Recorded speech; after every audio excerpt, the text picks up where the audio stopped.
अस्सलामुअलैकुम रहमतुल्लाहि व बरकातहू। मोअज़्ज़िज़ नाज़रीन, आज की छोटी बात यह है कि माशाअल्लाह इल्म एक बगैर वज़न खजाना है जिसे तुम आसानी से उठा सकते हो। इसलिए दीनी तालीमात के साथ साथ दुनिया का भी इल्म हासिल करें तो बेहतर है। शुक्रिया मेरा चैनल देखने के लिए। कुछ अशार आपके सामने पेश करता हूँ, काबिल कबूल हो। माशाअल्लाह, साफ नीयत से अगर मांगा जाए तो अल्लाह ताला नसीब से बढ़कर देता है। नसीब वालों को ही मिलते ही फिक्र करने वाले।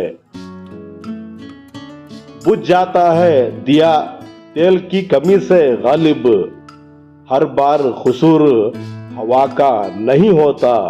इस दुनिया में कोई खजाना शाम के, कोई फूल कांटों के बगैर, कोई खुशी गम के बगैर नहीं साखी। शुक्रिया मेरा चैनल देखने के लिए। कल फिर मिलेंगे, तब तक के लिए अलविदा, अल्लाह हाफिज। अस्सलाम वालेकुम रहमतुल्लाहि व बरकातहू।